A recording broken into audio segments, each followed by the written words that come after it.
होली को राम राम। आप सभी को रंगों के इस उत्सव होली की हार्दिक शुभकामनाएं।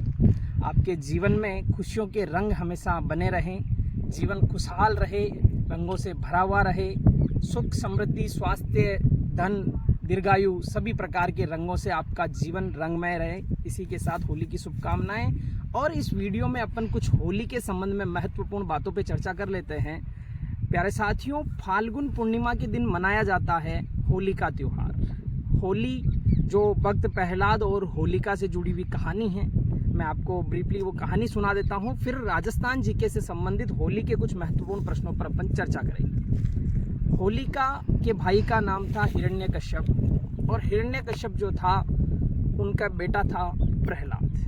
हिरण्यकश्यप ने भगवान की तपस्या की और उनसे अमर होने का वरदान मांगा, लेकिन भगवान ने अमर होने का वरदान नहीं दिया।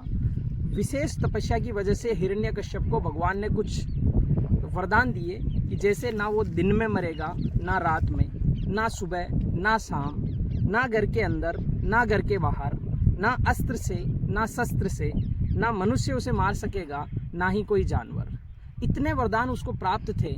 तो हिरण्यकश्यप को ये लगा कि यार इतनी सारी चीज़ें हो ही नहीं सकती है, यानी मैं मर नहीं सकता, मुझे कोई मार नहीं सकता, और जो अमर होता है वही प्रभु है, भगवान है। तो हिरण्यकश्यप भगवान द्वारा दिए गए वरदानों का मिसयूज करता है और अपने आप को भगवान समझने लग जाता है। प्रजा उसके डर के मारे उसको भगवान मानती है। लेकिन उसी हिरण्यकश्यप के घर में जन्म लेते हैं भक्त प्रहलाद। प्रहलाद जो थे भगवान विष्णु के परम भक्त थे। वो अपने पिता हिरण्यकश्यप को भगवान नहीं मानते थे। हिरण्यकश्यप द्वारा उन्हें खूब यातनाएं दी गई, सांपों के भरे हुए कमरे में बंद किया गया, पहाड़ से गिराया गया, हाथियों के पैर तले कुचलाया गया, जहर पिलवाया, लोहे का गरम गरम उनसे जो पोल था वो पकड़वाया। लेकिन कहा जाता है जाको राके साइयाँ मार सके ना कोई, अर्थात भगवान जिसकी रक्षा करे उसका कोई बाल भी बांका नहीं कर सकता है। यही भक्त प्रहलाद के साथ हुआ। प्रहलाद की बुआ होलिका जो थी उसे भगवान द्वारा अग्नि स्नान का वरदान था। तो होलिका को लगा कि मैं तो आग में स्नान करती हूँ, मुझे तो आग से कोई डैमेज होता नहीं है, एक काम मैं करती हूँ कि मेरे भैया परेशान है प्रहलाद की वजह से, तो मैं प्रहलाद को गोदी में लेके अग्नि स्नान करती हूँ, मुझे तो वरदान है, मैं बच जाऊंगी, लेकिन प्रहलाद जो है वो आग में जल जाएगा।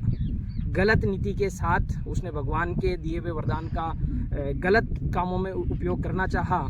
होलिका अपने भतीजे प्रहलाद को लेकर गोदी में बैठती है और ऐसा चमत्कार प्रभु का होता है, होलिका जल जाती है, प्रहलाद बच जाता है। तो असत्य हमेशा पराजित होता है, सत्य की सदा जय होती है, सत्यमेव जयते जो अपन बोलते आए हैं वो होता है। तो इस उपलक्ष्य में अपन होली मनाते हैं। तो होली से जुड़ी हुई कुछ बातें राजस्थान के विभिन्न अंचलों में अलग अलग प्रकार की होली प्रचलन में है। जैसे अगर अपन बात करें, राजस्थान में पत्थर मार होली जो खेली जाती है वो बाड़मेर में खेली जाती है। कोडा मार होली जो खेलते हैं वो भिनाई अजमेर में खेलते हैं। देवर भाभी होली का प्रचलन ब्यावर अजमेर में है। लठ मार होली महावीर जी की आराधना में करौली में खेली जाती है। गोबर के कंडों की होली गलियाकोट डूंगरपुर में खेलते हैं। दूध दही से होली का प्रचलन श्रीनाथ जी के यहाँ नाथ द्वारा राजसमंद में है। साथ ही होली के अवसर पर कुछ विशेष आयोजन होते हैं, जैसे कोटा का नान महोत्सव होली के समय आयोजित होने वाला प्रसिद्ध महोत्सव है। इसके साथ ही राजस्थान की सबसे प्राचीन जनजाति भील जनजाति जो है वो होली के अवसर पर भंगोरिया उत्सव मनाती है और इसी भंगोरिया उत्सव में भील जनजाति अपने जीवन साथी का चयन करते हैं। याद रहे साथियों, ब्यावर में बादशाह की सवारी और बादशाह का मेला जो है वो होली के अवसर पर बढ़ता है, जिसे लालिया कालिया का मेला भी कहा जाता है।